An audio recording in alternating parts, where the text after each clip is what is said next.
o leite que Deus abençoou. Henrique tinha apenas 7 anos, mas seus olhos já carregavam um cansaço que não era comum para uma criança. Há 3 meses, ele não conseguia manter nenhum alimento no estômago. Tudo que comia ou bebia voltava em poucos minutos, deixando-o fraco, desidratado e com um medo que não sabia explicar. Os médicos haviam feito exames, receitado remédios, mas nada adiantava. Sua mãe, Dona Maria, uma mulher simples que trabalhava como diarista, já havia gasto todas as economias em consultas e medicamentos. O desespero batia à porta quando uma vizinha, Irmã Rosa, uma senhora de cabelos brancos sempre vestida com saias longas e blusas discretas, aproximou-se com um convite que mudaria tudo. Maria, por que você não leva o Henrique na igreja conosco? Lá, os irmãos oram com fé, e Deus tem feito muitos milagres, disse ela, segurando com carinho o rosto pálido do menino. Dona Maria hesitou. Ela não era de frequentar igrejas, mas a situação estava tão difícil que até uma esperança pequena valia a pena. No domingo seguinte, mãe e filho entraram pela primeira vez na Congregação Cristã no Brasil, uma construção simples, sem luxos, onde os irmãos e irmãs cantavam hinos sem instrumentos, apenas com suas vozes unidas em harmonia. Henrique, ainda fraco, sentou-se ao lado da mãe em um banco de madeira, observando tudo com olhos curiosos. Os homens vestiam camisas sociais e calças compridas, e as mulheres, saias abaixo dos joelhos e blusas modestas. Não havia gritos, nem espetáculo, apenas uma serenidade que ele nunca havia sentido antes. O ancião, um homem de voz firme e olhar bondoso, dirigiu a reunião com simplicidade. Após a leitura da Bíblia, os irmãos se levantaram para dar testemunhos. Um deles, um senhor chamado Seu João, contou como havia sido curado de uma dor nas costas após a oração dos irmãos. Henrique ouviu tudo em silêncio, sem entender muito, mas sentindo algo aquecer seu peito. Quando chegou a hora da Santa Ceia, ele viu os irmãos partilhando o pão e o vinho com reverência, e sua mãe, com lágrimas nos olhos, sussurrou: Filho, aqui tem algo diferente. Parece que Deus está bem perto. Após o culto, Irmã Rosa apresentou Henrique ao ancião, que colocou a mão em sua cabeça e orou com uma fé que comoveu até os mais céticos. Senhor, este menino precisa de ti. Toca nele, como tocaste nos pequenos que vieram a Jesus.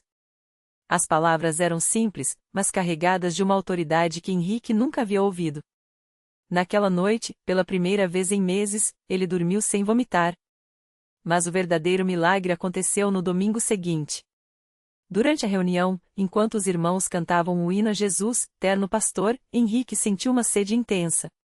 Sua mãe, preocupada, ofereceu-lhe um copo de leite, algo que ele não conseguia ingerir havia semanas. Com medo, ele tomou um gole pequeno, e nada aconteceu. Tomou outro, e outro, até esvaziar o copo. Seus olhos se encheram de lágrimas quando percebeu: não havia náusea, não havia dor. O leite havia ficado. A igreja inteira louvaram a Deus quando Dona Maria, emocionada, deu seu testemunho em pé, como era o costume na CCB. Henrique, agora com as bochechas rosadas, seguiu o exemplo e, com voz trêmula, disse: Obrigado, Jesus, por me curar. O ancião sorriu e lembrou a todos: a fé não é só crer que Deus pode, mas confiar que Ele fará no tempo certo. Anos depois, Henrique, já batizado nas águas e firme na congregação, olhava para trás e via como aquele copo de leite tinha sido muito mais do que um alimento, tinha sido um sinal do cuidado de Deus. Aprendeu que, na congregação cristã no Brasil, os milagres não vinham com alarde, mas com uma fé quietinha, como a semente que cresce em silêncio. E que, às vezes, as maiores bênçãos chegam quando menos esperamos, através de pessoas simples que apenas oram e creem. Porque para Deus nada é impossível. Lucas 1h37. Henrique cresceu na fé e, com o tempo, tornou-se um jovem dedicado na igreja.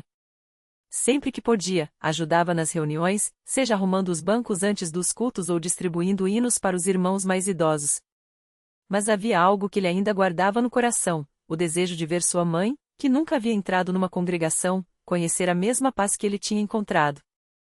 Sua mãe, Dona Maria, era uma mulher trabalhadora, mas carregava um peso grande. Desde pequena, sofria com dores nas pernas que, com os anos, só pioraram. Médicos diziam que era problema de circulação, mas nenhum remédio aliviava de verdade. Ela andava devagar, com dificuldade, e muitas vezes precisava sentar para descansar no meio do caminho. Certo domingo, Henrique convidou-a para assistir ao culto. Ela resistiu no começo, dizendo que não queria incomodar, mas o filho insistiu: "Mãe, lá tem gente que ora com fé. Deixa eles orarem por você." Com um suspiro, ela aceitou. Quando chegaram à igreja, os irmãos receberam Dona Maria com carinho. Uma irmã mais velha, que já conhecia sua história, aproximou-se e disse: "Hoje Deus vai tocar no seu coração." Durante o culto, quando o ancião pediu para que quem precisasse de oração se levantasse, Henrique segurou a mão da mãe com firmeza. Ela hesitou, mas, vendo a fé no olhar do filho, levantou-se também. Os irmãos se aproximaram e, em silêncio, impuseram as mãos sobre ela. Não houve gritos, nem palavras bonitas, apenas uma oração sincera, como as que Henrique já conhecia. "Senhor, se for da tua vontade, cura esta irmã. Dá-lhe forças para andar sem dor." Dona Maria sentiu uma paz estranha invadi-la, como se algo quente percorresse suas pernas. Quando o culto terminou, ela tentou dar os primeiros passos, e não sentiu dor. Caminhou até o banco, depois até a porta, e finalmente, lá fora, deu uma volta na calçada. Henrique, emocionado, acompanhava-a de perto. "Mãe, você está curada", ele disse, com os olhos cheios d'água. Ela apenas balançou a cabeça, incrédula, e sussurrou: "É um milagre, meu filho. Um milagre quietinho, como você sempre falou." Na semana seguinte, Dona Maria voltou à igreja. Desta vez, não precisou do convite do filho. Ela mesma quis agradecer. E, quando o ancião perguntou se alguém tinha um testemunho, ela levantou a mão, tremendo um pouco, e contou como Deus tinha tirado suas dores. Não com espetáculo, não com barulho, mas com a mesma simplicidade que havia mudado a vida de Henrique anos antes. Agora, mãe e filho serviam juntos na congregação. Henrique ajudava nos cultos, e Dona Maria, com suas mãos hábeis, passou a costurar as toalhas que cobriam a mesa da Santa Ceia. Sempre que alguém perguntava como ela havia sido curada, ela respondia com um sorriso: "Foi a fé dos irmãos, foi a oração do meu filho, e foi Deus, que ouve até quando a gente nem sabe pedir direito." Porque na congregação cristã no Brasil, os milagres não são para serem anunciados com trombetas. Eles chegam como o vento suave que balança as folhas, como o leite quente nas mãos de um menino doente, como os passos firmes de uma mãe que já não sente dor. São sinais de que Deus está perto, mesmo quando a gente não vê. E assim, a história de Henrique e Dona Maria se juntou a tantas outras histórias de vidas transformadas não pelo barulho, mas pela fé que não desiste, pela igreja que ora, e por um Deus que nunca deixa de ouvir. A notícia da cura de Dona Maria se espalhou pela congregação como um raio de sol depois da chuva. Não foi preciso falar muito, bastou ver a mulher que antes mal conseguia se levantar da cama agora subindo os degraus do templo com as próprias pernas, firme, como se nunca tivesse carregado aquela dor nas costas. Os irmãos olhavam com os olhos brilhando, alguns até passavam a mão nos próprios corpos, como se a fé deles também pudesse ser tocada, contagiada. Henrique, que antes era só mais um menino quieto no canto do banco, agora se tornará um exemplo vivo para as outras crianças. Os pequeninos o cercavam depois do culto, perguntando como era ter uma mãe curada por Deus. Ele, com a simplicidade de quem viu o milagre de perto, só respondia: "É só orar de verdade, ué. Deus não é surdo, não." E as crianças, com seus olhinhos cheios de esperança, iam embora repetindo entre si: "Deus não é surdo, não." Mas a história não parou por aí. Porque quando Deus começa a agir, ele não faz pelas metade. Certo domingo, enquanto o coro cantava glória a Deus nas alturas, um homem entrou no templo manco, arrastando uma perna que há anos não obedecia mais aos seus comandos. Era seu Joaquim, um irmão que tinha deixado de frequentar a igreja depois do acidente que o deixou aleijado. Ele veio porque ouviu falar de Dona Maria. Não viu outro lugar para onde ir. Os irmãos o receberam sem alarde, como sempre fazem. Ninguém fez escândalo, ninguém apontou. Só o abraçaram e o levaram até um banco perto da frente, onde ele pudesse ouvir bem a palavra. Durante a pregação, seu Joaquim chorou. Não era um choro de dor, mas daquele tipo que queima os olhos e alivia a alma. Quando o pastor fez o apelo para os que precisavam de oração, ele se levantou, ou melhor, tentou se levantar. 2 irmãos o ampararam, um de cada lado, e o conduziram até o altar. Ali, entre lágrimas e súplicas, as mãos dos obreiros se uniram sobre a perna doente de seu Joaquim. Não houve gritos, não houve teatro. Só a voz firme do pastor dizendo: Senhor, o Senhor sabe da necessidade deste irmão.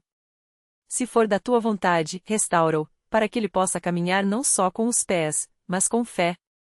E então aconteceu. Primeiro, um formigamento, como se agulhas finas estivessem picando sua perna dormente. Depois, um calor que subia do pé até o joelho, como se sangue novo estivesse correndo pelas veias. Seu Joaquim sentiu os dedos do pé mexerem sozinhos, como se acordassem de um sono longo. Ele olhou para baixo, incrédulo, e tentou mover o tornozelo. Funcionou. Os irmãos que o seguravam sentiram seus braços tremerem. Um deles sussurrou: Irmão, tente se levantar. Seu Joaquim hesitou, com medo de que fosse só imaginação. Mas quando pôs o pé no chão e sentiu o chão firme debaixo dele, uma força que não era só física o impulsionou para cima. Ele se levantou. Primeiro foi um passo trêmulo. Depois, outro. E outro. Até que, sem muletas, sem ajuda, seu Joaquim andou até o centro do altar e caiu de joelhos, não por fraqueza, mas por gratidão. O templo inteiro explodiu em lágrimas e louvores. Alguns irmãos se ajoelharam onde estavam, outros levantaram as mãos. Não era histeria, não era exagero. Era o peso da glória de Deus caindo sobre aquele lugar, como uma chuva que molha até os ossos. Depois daquele dia, seu Joaquim não faltou mais a nenhum culto. E toda vez que algum visitante perguntava como ele tinha sido curado, ele respondia com a mesma simplicidade de Dona Maria: foi a fé dos irmãos, foi a oração da igreja, e foi Deus, que não desiste da gente, mesmo quando a gente desiste dele. Porque na congregação cristã no Brasil, os milagres não são para serem vendidos, nem exibidos como troféus. Eles são como sementes plantadas no silêncio, crescem devagar, mas quando brotam, ninguém consegue ignorar. São provas de que Deus ainda fala, ainda toca, ainda cura, não com espetáculo, mas com amor. E assim, a história de seu Joaquim se juntou à de Henrique e Dona Maria, e à de tantos outros que, em algum banco de madeira, em algum templo simples, encontraram não só a cura para o corpo, mas a paz para a alma. Porque a igreja não é feita de paredes, nem de sermões bonitos. É feita de gente que ora, que chora, que acredita, e que, no final, vê a mão de Deus escrevendo suas histórias com letras de esperança. E foi assim que, numa tarde quente de outubro, a irmã Lúcia entrou pela porta dos fundos do templo, arrastando os pés como se cada passo pesasse 1 tonelada. Ela não vinha à igreja havia quase 2 anos, desde que o médico tinha dito aquelas palavras que pareciam uma sentença: câncer em estágio avançado. Tratamento paliativo. As quimioterapias tinham-lhe roubado o cabelo, a força e até a vontade de sorrir. Mas naquela tarde, algo a trouxe de volta. Talvez tenha sido o sonho da noite anterior, em que uma voz suave, mas firme como pedra, lhe disse: volte. Eu estou te esperando. Ou talvez tenha sido a lembrança da irmã Clara, que há anos orava por ela em segredo, sem jamais desistir. O fato é que Lúcia sentou-se no último banco, encostada na parede, como se quisesse se esconder de Deus. Mas Deus não se esconde de ninguém. O culto seguia tranquilo, com os hinos sendo entoados em uníssono, quando o irmão Paulo, um homem simples que trabalhava como pedreiro, subiu ao púlpito para dar seu testemunho. Ele não tinha estudo, nem palavras bonitas, mas falava com uma convicção que vinha do fundo da alma. Contou como, meses antes, uma dor insuportável nas costas o deixara acamado, sem conseguir nem se virar na cama. Os médicos disseram que era hérnia de disco grave, que precisaria de cirurgia. Mas naquela noite, enquanto os irmãos oravam por ele, algo aconteceu. Não houve barulho, nem luzes, nem teatro. Só uma paz que encheu o quarto e, quando ele tentou se levantar, a dor tinha ido embora. Simples assim, ele disse, enxugando uma lágrima. Deus não faz alarde. Ele só faz. Lúcia abaixou a cabeça. Aquilo doía mais do que as quimioterapias. Não era inveja, era saudade. Saudade de acreditar que coisas assim podiam acontecer com ela também. Quando o culto terminou, ela tentou sair rápido, mas a irmã Clara a viu. Sem dizer nada, aproximou-se e segurou sua mão. Não perguntou como ela estava, não deu conselhos vazios. Só sussurrou: vem, filha. Vamos orar. E lá, no cantinho atrás do templo, onde o cheiro de terra molhada se misturava ao perfume das flores do jardim da irmã Rosa, Lúcia desabou. Chorou tudo o que não tinha chorado nos consultórios, nos corredores de hospital, nas noites em claro.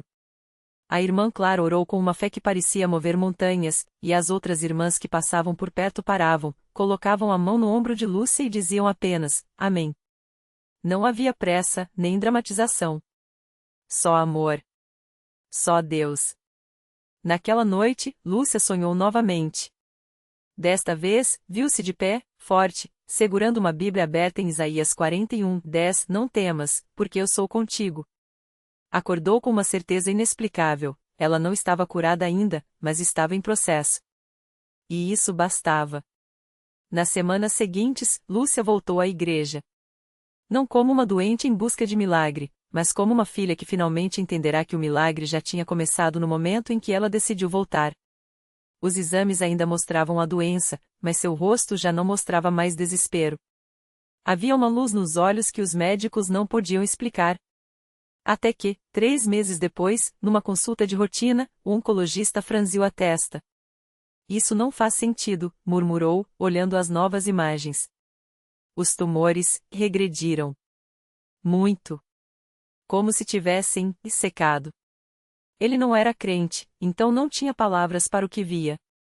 Mas Lúcia sorriu. Ela sabia.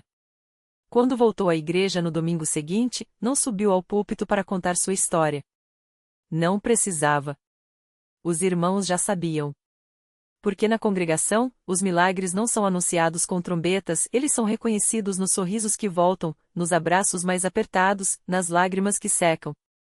E quando Lúcia abraçou a irmã Clara naquela manhã, não foi preciso dizer nada. Deus já tinha falado por elas. Porque a igreja não é um lugar onde a gente vai para ser curado. É um lugar onde a gente aprende que, mesmo nas feridas, Deus está presente. E às vezes, o maior milagre não é o tumor que some, mas o coração que se enche de paz para enfrentar a batalha, sabendo que, no final, a vitória já está garantida. E assim, a história de Lúcia se juntou às outras. Não como um caso médico inexplicável, mas como mais uma prova de que, onde a fé é verdadeira, Deus age. Não sempre do jeito que a gente pede, não sempre no tempo que a gente quer, mas sempre do jeito que a gente precisa. Porque Ele conhece o final da história antes mesmo de a gente começar a vivê-la. Naquela mesma semana, enquanto Lúcia e Clara ainda absorviam a paz que só vem do alto, algo inesperado aconteceu na congregação. Uma jovem chamada Mariana, que há meses vinham orando por ela em silêncio, chegou ao templo com o rosto marcado pela dor. Seu filho, Pedro, de apenas 7 anos, estava internado há semanas com uma infecção grave que os médicos não conseguiam controlar. Os exames mostravam que seus órgãos estavam falhando, e os médicos já tinham dito aos pais para se prepararem para o pior. Mariana não tinha forças nem para chorar. Só conseguia repetir, entre soluços abafados, Senhor, não deixe meu filho ir embora. As irmãs a abraçaram, e o pastor, com voz firme mas cheia de compaixão, disse, vamos levar esse pedido ao altar. Deus ouve, e Ele vai agir. Naquela noite, a igreja se encheu de pessoas que, mesmo sem conhecer Pedro, se uniram em oração. Mãos se ergueram, vozes clamaram, e o chão do templo pareceu tremer não de medo, mas de uma fé que não aceitava a derrota. Uma irmã, que tinha perdido um filho anos antes, segurou Mariana pelos ombros e disse, eu já passei por isso, minha filha. Mas hoje eu creio que Deus vai fazer diferente. Ele vai te dar um testemunho. No dia seguinte, enquanto Mariana ainda estava no hospital, esperando pela pior notícia, o médico entrou na sala com uma expressão que ela não conseguia decifrar. Não sei como, não sei porquê, mas os exames de hoje mostram uma melhora inexplicável. A infecção está regredindo. Os órgãos dele estão respondendo. Mariana caiu de joelhos ali mesmo, no corredor frio do hospital, e só conseguia balbuciar, é Deus. É Deus.